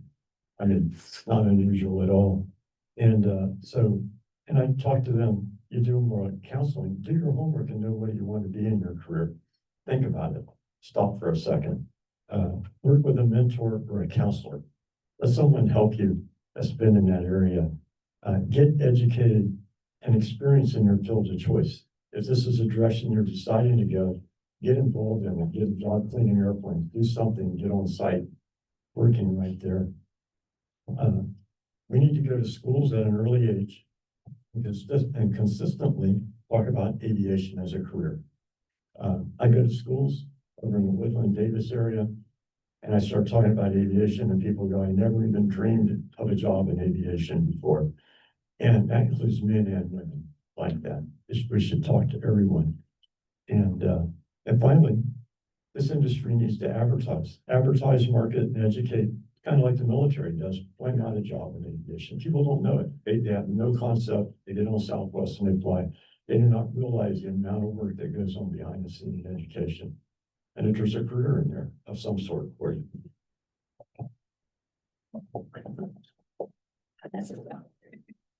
Pass the baton over here. And you can wrap it up. No pressure on that. I hear a lot of people that I interview and they say, I always wanted to work at the airport. And I asked her, so what does that mean? You know, they fly and the feeling that you get when you're in an airport. So I get a lot of those that say, I want to work at the airport. Okay, so you've applied for this job. What do they do? I don't know. So my advice, I always give them, you have to do your homework. You have to do your homework and echoing what has already been said. And you have to be very intentional as it relates to these positions. You just can't, even though it's an airport and you applied and you're interviewing, you gotta come prepared. So I really tell my candidates as I get an opportunity to interview, I also like try to coach them also in preparation for what they are about to embark upon, especially those that have never worked in an environment. I tell them Google is your friend. You can, a day in the life of, especially not a flight attendant, I interview for those too, but a ramp agent in San Diego is gonna have a totally different experience than, say, someone in Denver or Baltimore that has to do de-icing and those types of things. So I tell them, do your homework, Google is your friend. And because I do work at Southwest, I tell them, this is our culture. So you gotta have a warrior spirit. It's gonna get crazy out there. So we don't want you to fold like a napkin. You're gonna work hard and have that warrior spirit. You're gonna have to have a servant's heart because that's who we are as a company. And again, I'm representing Southwest, so I'm gonna give you our culture, a warrior spirit, a servant's heart, as well as having a fun, loving attitude. We take what we do very seriously. We want to get our passengers and our customers to their destinations on time safely, but we don't take ourselves well serious. And you guys have been on Southwest flights, you hear the announcements, some of them are very straight and some of them are not. At the airport, I started at the airport as a customer service agent. I loved it. I did fun flights. I did silly stuff. But when it came down to getting that passenger on that plane, I locked in. So I tell my candidates, you got to be intentional, whether you want to be a pilot, because I've interviewed for those too. You have to be prepared, because this is a very competitive field. We are hiring a lot, but it's competitive, and I don't have to just hire anybody. And once you get in, come to work, be on time, and, come to work, be on time, and everything else will teach you. I mean, but then it sounds very cliche, but we lose in some stations over 50% within that first 6 months because they don't come to work or they're late. And because we have such strict guidelines during those first 6 months, because after you pass the 6 months, you're a part of the union. So we're nipping bad habits out. So 2 minutes late, you're late. But the traffic, you're late. Sorry, so 3 times during that 6 months, you're out. So I give it to them good, the great stuff, but I give them this is gonna change your life. There are ramp agents out there that have been there 30 years. They're millionaires because we match up to 10% company match. So it's a great, and I try to tell, especially the young folks that are coming in, I try to encourage them, this could be the last job you ever have. Now, you can stay on the ramp for 20, 30 years and have a wonderful career with great benefits. Nothing wrong with that. But if you want to start here, maybe become an ops agent, do the weight and balance of the aircraft. You're boarding the aircraft, you're interacting with the pilots and the crew. Then you go from there and you may become a supervisor.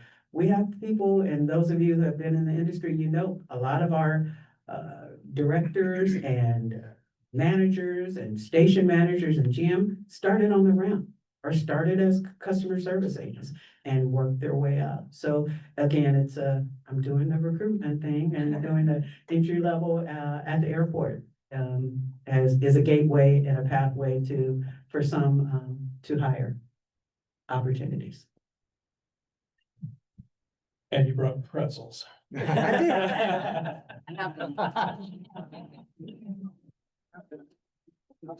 And so, the question is, what would you say to somebody that wants to, get into the field? I would suggest having them talk to somebody that's been doing this for a long time, somebody crotchety and old like you. Actually, it can be a very rewarding career. My side of the fence is, this is emergency services, so I always wanted to do something that would help,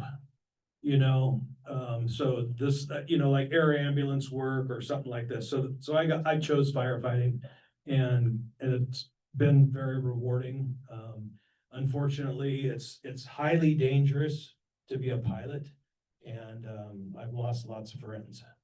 So you're going to work solo by yourself out in the field and you're gonna wake up in the middle of the night. You're gonna wonder, did I put that cotter pin in that nut? And that's the sad part about it. I mean, you have to be thick-skinned enough or not thick-skinned, but you have to realize that you can't make a mistake. You're gonna think that maybe you made a mistake and you have to live with that because that's constantly in the back of your mind. Did I do something now we're a repair station, we're a Part 145, so we have quality control that comes behind, but we do have people working in the field. So you can't make a mistake. You can work on a car and the car can pull off the side of the road and that's fine. It calls a tow truck. You can't pull off the side of the sky. So you can't make a mistake. So people have to realize that there's a huge responsibility in this career field. So do they want to commit to that? It's great, it's rewarding, but it also, plays a lot on your psyche. That's all I got. Thank you. Well, I'll open it up now to questions from our audience here in this room and virtually over Zoom. So a lot to consider. Questions that are arising for folks? Yeah. I was just thinking about, made a great, one of our former board presidents used to say, in aviation, we have to be right 100% of the time. Right? Every landing, every maintenance action that you take, it does get stressful. And you think about a professional baseball player, if they're batting 300 or 400, they're doing really well. Yeah. Right? Nobody bats 1,000. So it's, Yeah, it's like, do I want to make $100,000 as a car mechanic, or do I want to make $100,000 and have a lot of responsibility on my shoulders? And so, it's a career field that has that. You have a lot of responsibility. So.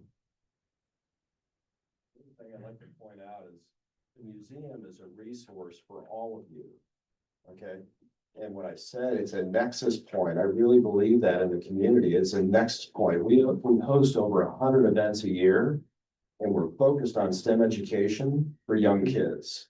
And so for Southwest Airlines, there's a play there. For Access Jet, there's a play there. And we're here to inspire kids from literally 2 to 102 who may want to change their life and do something different with their lives.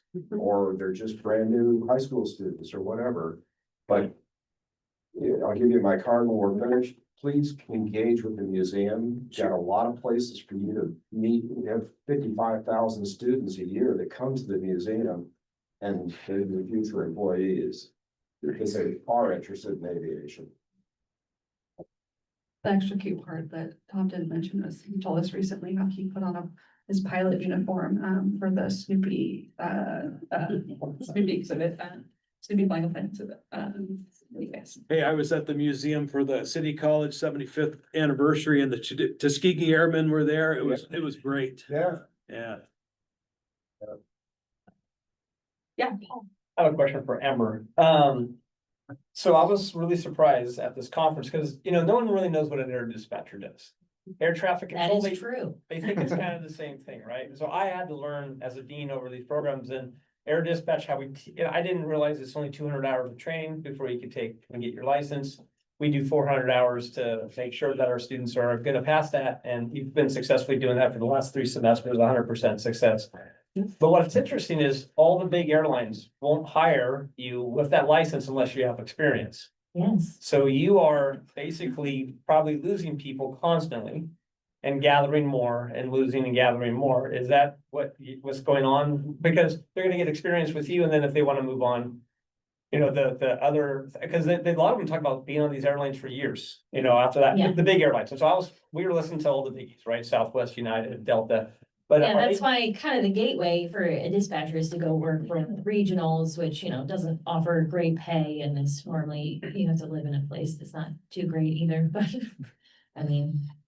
But I would say that, yes, we did have some difficulty holding on to people because they do see it as a stepping stone.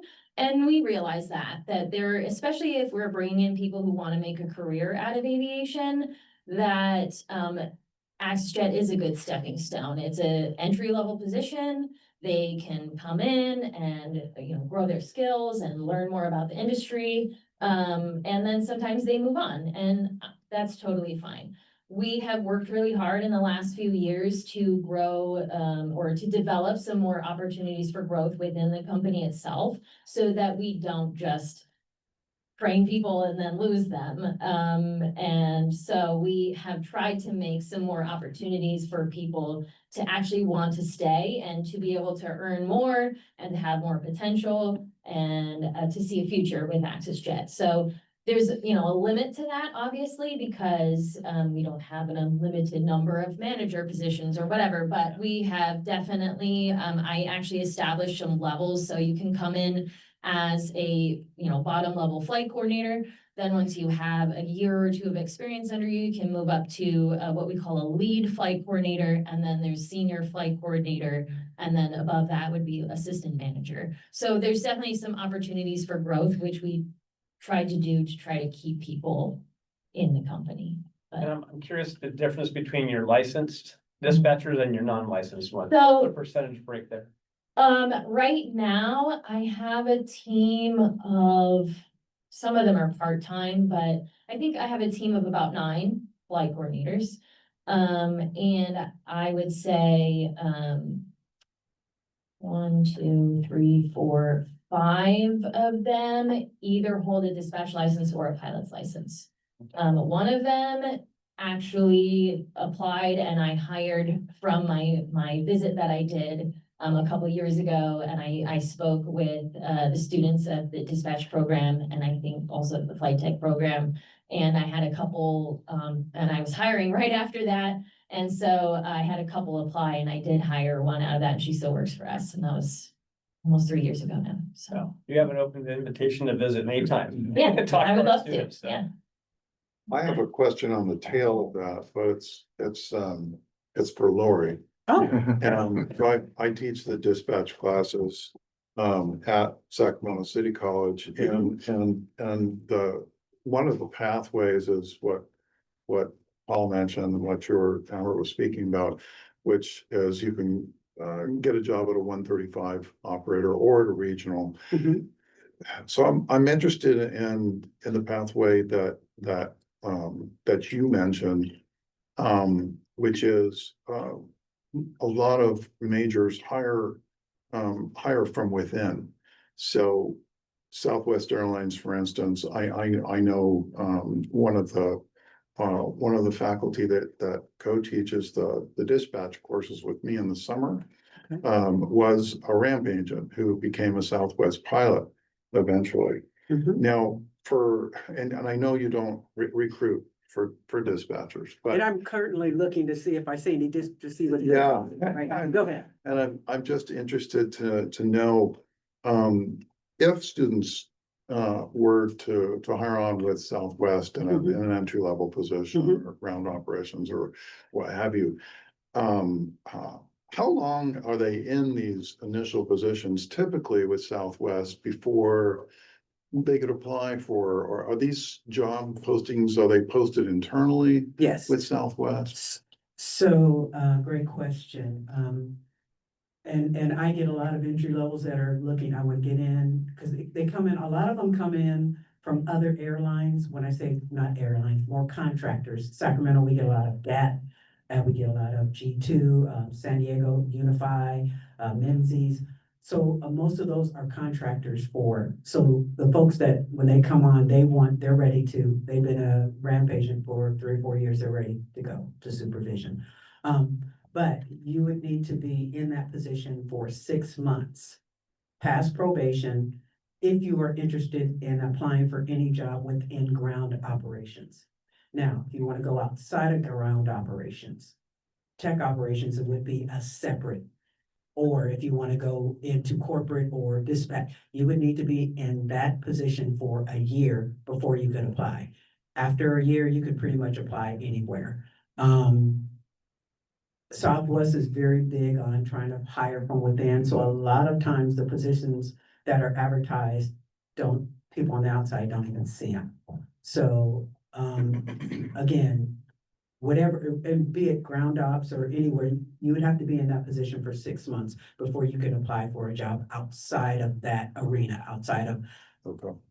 So if you want to go corporate, I think our dispatches are within the corporate side, because all of our dispatchers are in, Dallas. So 6 months as a,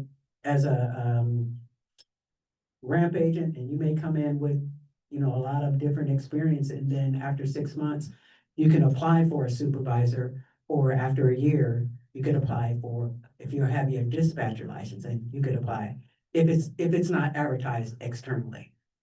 If it's only advertised internally. Got it. Thank you. Yes. We were approached by Southwest through our other instructor that works with Dave, and she said, we're just waiting for these 737s. Boeing promised 80, they delivered 20, and there was this delay in the extra routes. And then, Yes. but then I'm hearing all these different pathways in the dispatch, and now I'm hearing of a new pathway. And this is exciting because I think well, obviously you have to have the light.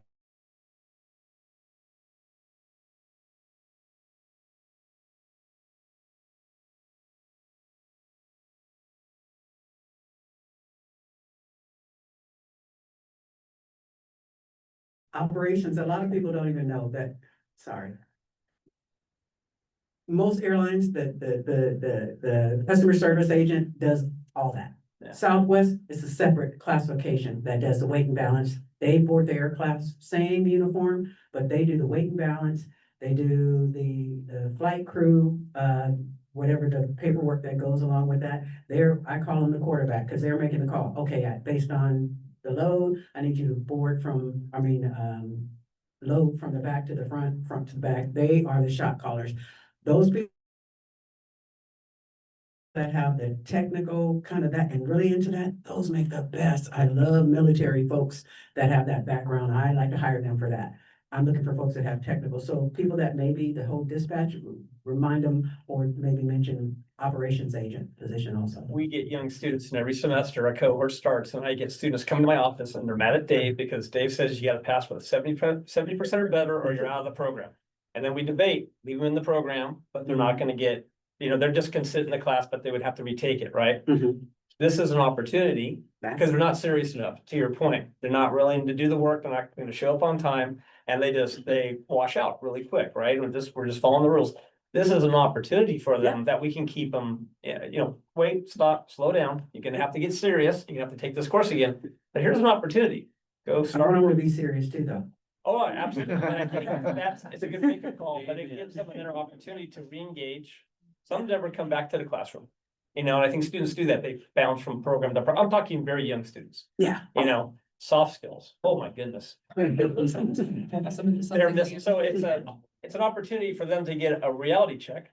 Maybe in Southwest after they washed out of a course. So I just was excited to hear these different ways of getting into the industry, around dispatch especially. Absolutely.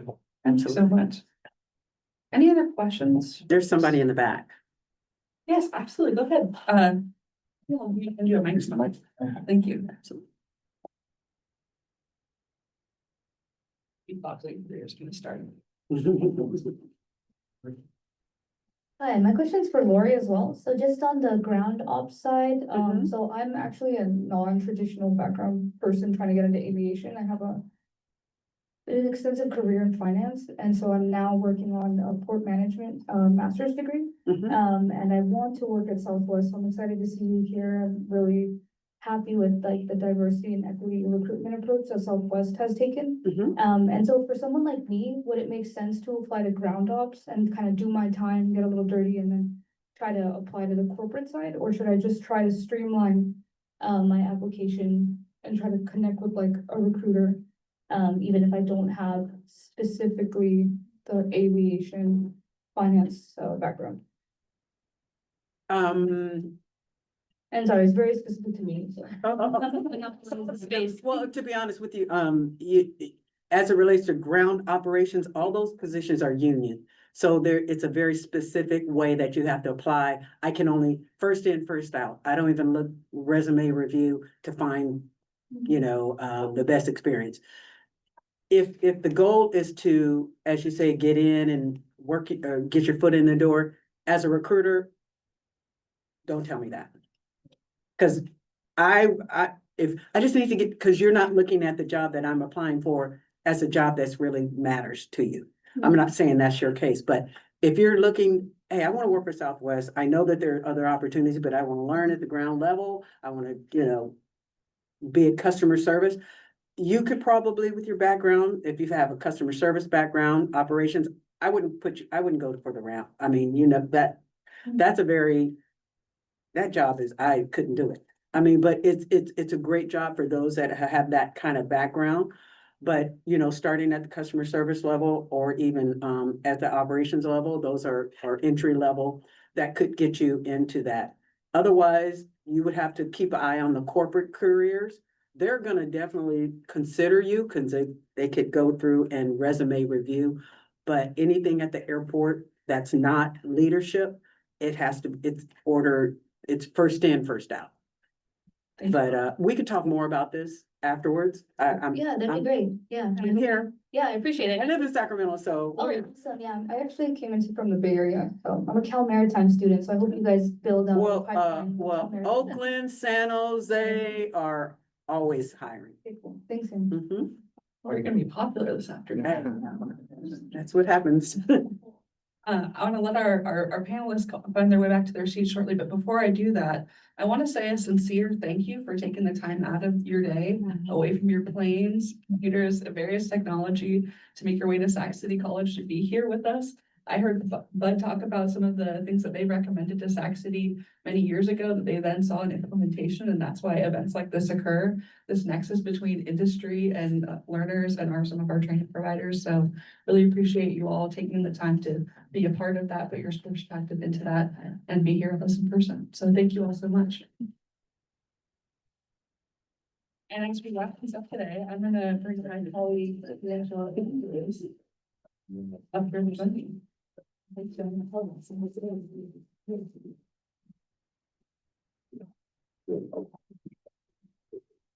Definitely recording them from the stage, so thanks, yeah.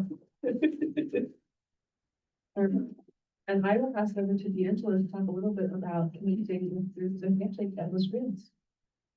You just need to be in camera. Wow, what a great conversation today. I really felt the need that there's a cultivating of a pipeline or the need for continued promotion in this career sector. So we're really going to elevate a platform called Handshake you guys may be familiar with. Next slide, please. All good. So as you guys may be familiar with, Handshake is a modern day platform that where all students here on campus, all three campuses, are able to locate internships, apprenticeships, and just really hear from employers directly.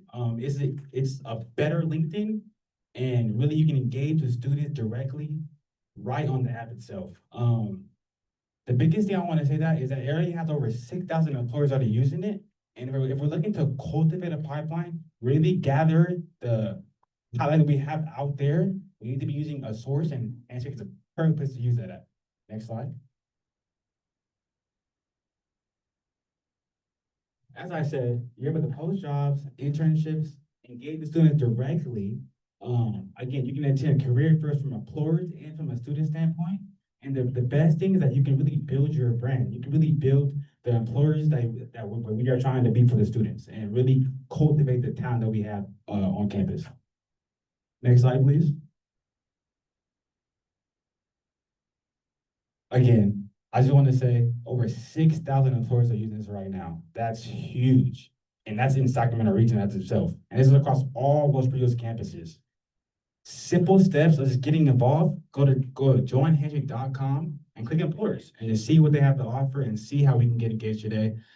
And if you do have any assistance, anywhere here on the Valley Vision team can direct you to a person in charge, or just for you to shoot us an email or directly engage with the Las Vegas staff too as well. I'm sure they can help you as well. And really, before we close out, next slide. We kindly, guys, urge you guys to pull your phone and scan this QR code, please, and let us know how we did, and give you your feedback about the overall event. And really, again, appreciate you guys for being here. And can you have me close remarks? Yeah, There you go. thank you. Absolutely. And as D'Angelo mentioned, we may keep you locked in this room until you scan this QR code. So it's not, glad to see you all pulling your phones out. But I'll note too, this is a feedback survey, of course. We all go to events and everyone has a survey. But we genuinely read every word, every thought that you all put into that.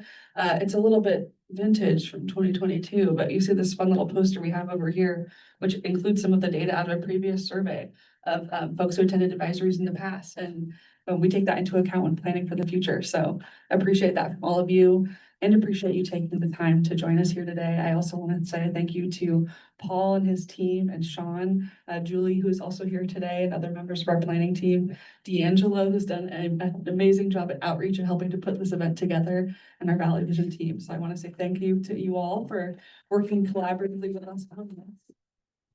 And then to close out our day and get our hearts pumping a little bit after the session in here, we have a virtual or a tour of the VR flight simulator and air traffic control tower.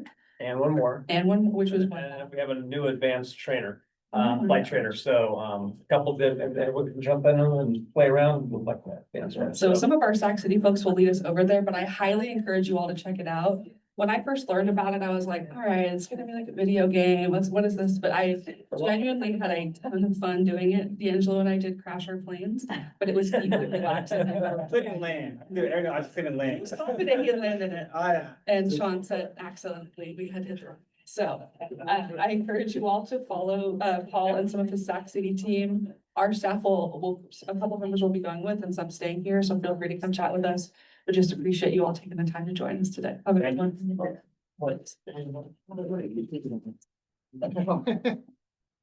Good point. So you have my email. I'll put. Talking to some. Hold on, I was gonna take these back here, so I don't wanna take these home. I do not wanna take these home. Excuse me, I'm taking these in the back. Oh my God, thank you. Yeah, when I, last time I was over. Yeah, yeah, so I think. It's great when the students seem to really enjoy it. I'm. Oh, I have to do the great city VR, but. It's